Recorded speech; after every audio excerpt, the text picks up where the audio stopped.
Sign किया है नासिर अब्बास शिराजी ने, माहिर है उमूर मशरिक़ वस्ता के। नासिर अब्बास साहब, एक मर्तबा फिर एक मुल्क जिसका कोई ताल्लुक नहीं किसी तनाज़े से, उस पर हमला किया गया और वहां के शहरों से धुएं उठ रहे हैं, क्या कहेंगे इस मौके पर? जी बहुत शुक्रिया। मेरे ख्याल है दो तीन इंडिकेटर बड़े वाजे हैं। एक इंडिकेटर ये वाजे है कि इसराइल के लिए आलमी कवानीन कोई अहमियत नहीं रखते, और दूसरा ये है कि उसके साथ कोई एग्रीमेंट जो है वो भी वैलिड नहीं हो सकता।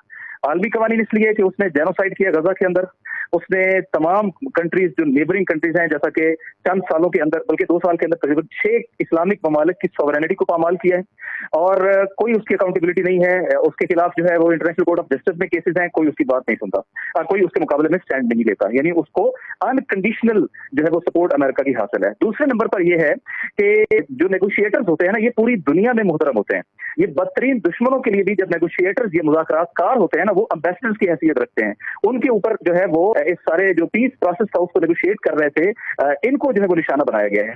तीसरा ये जो गल्फ कंट्रीज थे, जो ये समझते थे कि हम चूंकि एक्नॉलेजमेंट के प्रोसेस की तरफ जा रहे हैं, बरहम के कार्ड की तरफ जा रहे हैं, हम इसराइल के साथ कुर्बत इख्तियार कर रहे हैं, अमेरिका की हम जो है वो लॉबी में खड़े हैं, तो हम जो है वो तो इम्यून है। तो ये साबित हो गया है कि बिल्कुल वो इम्यून नहीं है, और इसराइल का जो टेररिज्म है वो किसी भी इस्लामी मुल्क की हदूद जो है उसको, उसकी डिग्निटी जो है उसको प्रोटेक्ट नहीं करेगा।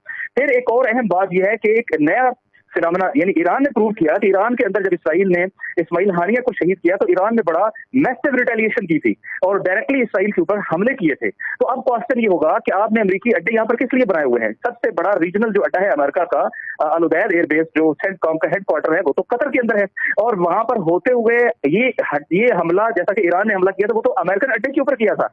ये हमला तो कतर के ऊपर हमला है। तो क्या वो अमेरिकन आपको सेफगार्ड नहीं कर पा रहे हैं? तो ये भी बड़ा वाज़ेह है कि अमेरिकन जो है वो अपने मफादात के साथ खड़े हैं और इसराइल के साथ उनकी अनकंडीशनल सपोर्ट है, और वो बिल्कुल आप उनके एलाई नहीं है, आप उनके लिए एक क्लाइंट स्टेट की हैसियत रखते हैं, जिनके पास कोई ऑप्शन नहीं है, ऑप्शन लेस है ये गल्फ स्टेट। जो अमेरिका और इसराइल तय करेंगे, ये उसके मुकाबले में अपने कोई ऑप्शन वो भी इस्तेमाल करने की पोजीशन में नहीं है। और फिर यह है कि इसराइल ने, क्योंकि अभी ताजा जो सिचुएशन थी और हमास ने जिस तरीके से गजा सिटी के अंदर इसराइली इंसर्जन को रिटेलिएट किया और इसराइल को रिस्पॉन्ड किया है, और फिर उसके अपने हर्ट यानी उसके अंदर भी जिस तरीके से रिस्पॉन्स कल हुआ है, तो बहुत बड़ा चैलेंज वहां पर खड़ा हो गया है और उनका फेलियर जो है वो वाज़ेह तौर पर नजर आ रहा है। तो उसको भी कंपनसेट करने के लिए उन्होंने इस लीडरशिप को निशाना बनाया है। लेकिन इसके बाद तो इसराइल का इंटरनेशनल टेररिस्ट स्टेट के तौर पे एक एंटिटी होना, इसके ऊपर जो चुके है तो इलीगल एंटिटी, लेकिन एक टेररिस्ट एंटिटी है, इसके ऊपर अब कोई क्वेश्चन बाकी नहीं रहा। ये क्लियर एक एक्सेप्टेड फिगर है, एक्सेप्टेड रियलिटी है दुनिया के ऊपर। और अब इसके ऊपर जो है वो आलम इस्लाम को, चलो जी आप फलस्तीन के लिए नहीं खड़े होते, चले आप ईरान के लिए नहीं खड़े होते, तो आप जो है वो कतर के लिए तो खड़े हो। ये तो कतर में अमेरिकी अड्डे पे हमला नहीं है, ये कतर की सोवरेनिटी पे हमला है, ये कतर के स्टेट गेस्ट के ऊपर हमला है। और अब अगर आप जो है या कम से कम इस मसले के ऊपर ईरान के साथ मिलकर जो है वो एक, जब तक इसराइल को मिलिटरली रिस्पॉन्ड नहीं किया जाए, इसराइल बेटर नहीं होता है। ये इसराइल की हिस्ट्री है।